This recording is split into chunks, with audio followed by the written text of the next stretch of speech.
Hello there. This is where the fun begins. Hey there guys, Unofficial Star Wars here, hope you're all doing well, and in this video we're going to be talking about the Andor show and what you might actually need to be seeing here before you watch the Andor show here. Now the Andor show, in case you don't know, is going to be coming out on September 21st with a 3-episode premiere on Disney+. And the reasoning for that 3-episode premiere all on one day is because the episodes of the season, and Season 1 and Season 2 here for this show, as Season 2 is already in development, is because it's split up into 3-episode arcs. In this video, we're going to be taking a read here from the Direct's article. I'm going to have their full article linked down in the description down below for you guys to check out as well. As it reads, do you need to watch the Star Wars movies before the Andor show? The producer responds, in less than 1 month, the galaxy far, far away returns to Disney Plus with Star Wars Andor. The 12-episode first season sees the return of Diego Luna's Cassian Andor, seen in Rogue One, the spin-off movie from 2016, shining a light on the early days of the man who would become a hero of the rebellion in Rogue One. Lucasfilm has a trio of prequels on their hands. As Andor is a prequel to Rogue One, what the spin-off film is to A New Hope, it will just be a little bit longer for the show to itself resolve itself. Season 1 will encompass a year of Cassian's life in the Star Wars timeline, and Season 2 will follow up with a dozen more episodes, with 4 arcs of 3 episodes taking place over 1 year apiece and up to the events of the Rogue One movie, essentially covering the rest of those 4 years after the first season leading up to the Rogue One film. With so much Star Wars content available from different pockets of the timeline, where things fall into place can get a little confusing for viewers. The canon is all interconnected, however, so much so that it's almost mandatory to see or have read certain things before diving into something new. As such, producer Tony Gilroy has naturally asked what audiences should watch to prepare for the Andor show. Given who the project is aimed toward, the answer is surprisingly simple. Nothing. You don't have to watch anything, he says the writer, director, and producer of this show.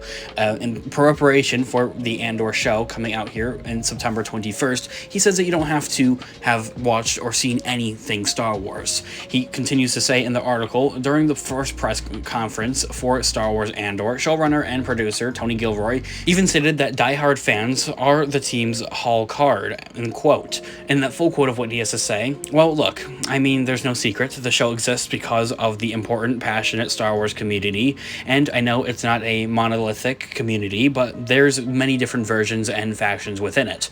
But there's this huge dedication Star Wars community that shows up for all, and they have been. That's our hall card. That's what gave us the money and the momentum and the ability to make a show that this is insanely big. Ending the quote right there. The key for Gilroy was bringing something, quote, completely different to the table in an uncynical fashion, he says. In that full quote, he says that the audience is our primary concern, and we want to bring something to them that is completely different, in a different lane. That's what we've had before, but we're doing it in a completely uncynical fashion. There's nothing cynical about our show. Ending the quote right there.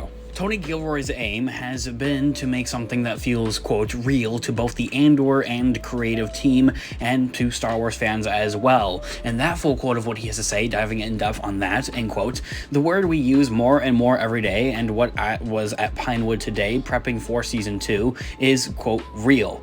We want to make this real. This place is real to us, and we will bring a lot of things to that community that we hope they're really interested in, and we hope that they really appreciate it as well. And we hope that they really appreciate the passion that we've tried to make it real. Ending the quote right there. And the whole word about wanting to make this show feel as real as possible kind of brings it back and makes a full circle of how this show is based upon real, everyday, normal people, just like the audience as well, which is something very interesting and totally is honestly quite different from what we have seen in previous Star Wars movies and shows. Now, from there, the article continues to talk about, with the passionate fans already well versed in Star Wars, a goal for Andor is serving as an entry point, so to speak, into the franchise that does not require any prior knowledge whatsoever for new audiences. In that full quote of what Tony Gilroy has to say, he says, end quote, and at the same time, there's no secret. Their partner, their boss, their girlfriend, their boyfriend, their mother, their father, there are a lot of people that are Star Wars adjacent or Star Wars adverse, and you should be able to watch out. This could be your entry point to Star Wars. you could watch our 24 episodes, both season 1 and season 2, that could be in your own way. We're doing a show that does not require any prior knowledge whatsoever to really get involved, ending the quote right there. And this is something also very interesting and unique. This is kind of reminding me, though, however, at the same time, of what the Mandoverse is, essentially. The Mandalorian season 1 and season 2 and season 3, and other spin-off shows such as the Ahsoka show and for the Book of Boba Fett as well. Those shows at the same time, especially for the Mandalorian, don't necessarily really require any prior knowledge of its characters. However, I will say that the Mandoverse is getting more and more complex, introducing previous characters such as Bo-Katan or Ahsoka Tano or maybe Boba Fett, as those were all characters that you might actually have to have a little bit of prior knowledge, or maybe at least have an idea of where this is all taking place in the Star Wars timeline, so to speak. As the article continues to say, there's a risk in storytelling and telling a story more geared towards those who eat, sleep, and breathe Star Wars, but Tony Gilroy hopes Andor's themes and drama can, quote, attract another audience as well at the same time, while it's kind of fulfilling what us diehard fans and Star Wars fans would really want. And that full quote of what he has to say, and that's the gamble. Can we satisfy and electrify and excite the dedicated fans, and can we at the same time bring something that's so intense emotionally, it seems so true, and the smallest domestic dramas and the smallest interpersonal relationships that are dropped down in the midst of the epic, technic, revolutionary, historical moments where people have to make huge decisions? Can we attract another audience that's interested in it as well? Can we marry those two things really together? That's what we're trying to do in this show. Ending the quote right there. And this is such an interesting concept as well at the same time, of where you're trying to satisfy both parts of it. You're trying to bring in new people into the Star Wars community and the Star Wars fandom, whilst at the same time satisfying diehard Star Wars fans. And this is something extremely hard to do, just kind of period, to begin with. And it's something even more harder, I feel like, to do in those terms and conditions, especially when it's a Disney Plus show. Not something that you're hearing about all over the place, on all over mainstream media and that type of stuff, as compared to if it was maybe a Star Wars movie. So kind of my take on that is, I don't really see that really fulfilling or really happening, that they're going to be able to drag in that many new Star Wars fans out there. Then again, how many Star Wars fans can you really bring in when everybody's heard about Star Wars and just about everybody loves Star Wars at the same time? The article continues to talk about how Diego Luna spoke on the different Cassian Andor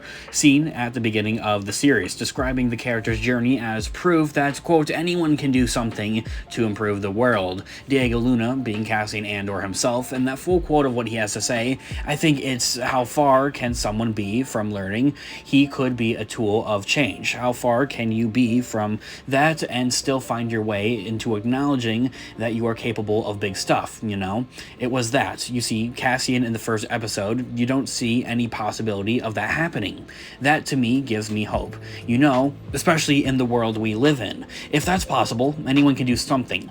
We can all find what we are capable of. Ending the quote right there. And it's really just talking about, and this is something that we have also kind of heard of off and on throughout different interviews, air and snippets for the Andor show, about really the overall character development that we're expecting to see here for the Andor show. You're seeing a completely different character. When we saw Rogue One, to remind yourself, and Cassian at the beginning of that movie, he was ruthless, he was cold, he was just straight to the point. He was willing to sacrifice and do anything. And that's something that played out through the entirety of the movie as well. And from the looks of it, yes, sure, we're still kind of getting a rougher type of beaten up type of Cassian Andor, as he has kind of grown up throughout the Clone Wars era and everything with that. But how really far is he willing to take it for the Star Wars Rebellion? Is he willing to sacrifice his life type of thing for it? And the answer for that is going to be a solid no, up until maybe the end of season 2, and from there where it plays into the Rogue One movie, actually. From there, the article talks about how Cassian's life is defined by his pain and cynicism, and Luna wanted to portray a person who gets, in quote, the clarity of someone who suddenly starts, ending the quote right there, to look towards a better life, something that's bigger than them, a bigger picture, essentially. And that full quote of what Diego Luna has to say, and I always thought of him as a character that has been forced to move, therefore he brings a pain that he's been carrying that is making him very cynical about life, you know, and exploring that person and then finding a way to get the clarity of someone who suddenly starts believing, who goes through a process of acknowledging that articulating something in the community can give you enough strength to be useful and to bring a change, ending the quote right there. The actor Diego Luna also says that he always saw potential in Andor, as it tells a story that matters today in the world we live in. In that full quote, "I thought that story matters too much. It's a story that I would like to tell to my kids and to my friends. It's a story I'd like to see as an audience because of where we live in. I always think, and again, that's why we have to be so real, because it doesn't matter that we pretend to be in a galaxy far, far away. The story matters today in the world we live in, you know, otherwise I wouldn't care. And I always saw this potential in this story," and in the quote right there. And that's honestly really deep. I'm not even gonna lie to you, and kind of how real world Star Wars can be connected to real world stuff, actually, rather. Having Star Wars, something fictional, being connected into something that's real world, and that would apply to real world situations and scenarios, even at the same time as well. And despite how maybe controversial you may think it is, it's just kind of a fact out there that I've heard, that Star Wars has always been based off of real world and being able to apply it to the real world at the same time. This is something that we've seen in many behind the scenes videos and different types of clips there behind the scenes, and the thought process behind the Star Wars story as well at the same time, and for why George Lucas created it, is to tell a story and something that connects to the real world. Or maybe better yet, maybe real world events that are currently happening during the writing process or during the release process of this particular piece of Star Wars content. Maybe, for example, the original trilogy and war type of methods essentially used in that movies is said that George Lucas from himself says that it's heavily based off of the events and concepts of the Vietnam War, which is what a war was happening during when the original Star Wars movies were being written and directed and actually made. So I'm beyond excited and interested to see where it's going to bring us. Now, from there, the article continues to talk about how it can be argued that Rogue One is the newest Star Wars project with the fans in mind, though The Mandalorian is probably in the discussion as well. The spin-off film is ripe with unique settings and creatures, deep lore and references, and heavy ties to George Lucas's themes of hope against the Empire. To see its prequel, Andor, following the same path shouldn't be surprising, though it's a welcome approach for die-hard Star Wars fans at the same time as well. Tony Gilroy's assessment that the target audience already knows the ins and outs of Star Wars is correct, making the connections to other projects amazing for fans while leaving room for new viewers to enter the universe, and perhaps explore it further after Andor, once seen as a show that isn't really necessarily.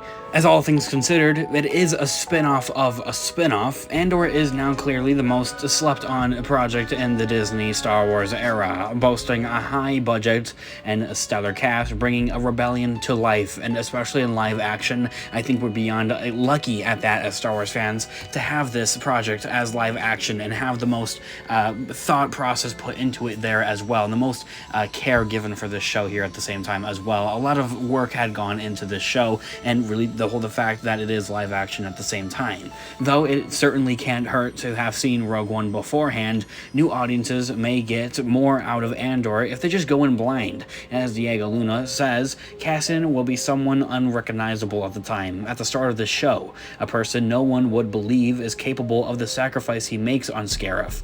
Watching the character evolve over 5 years and the timeline the show covers before his final moments in Rogue One, spoiler alert, could make for a moving experience as new fans to connect with Andor.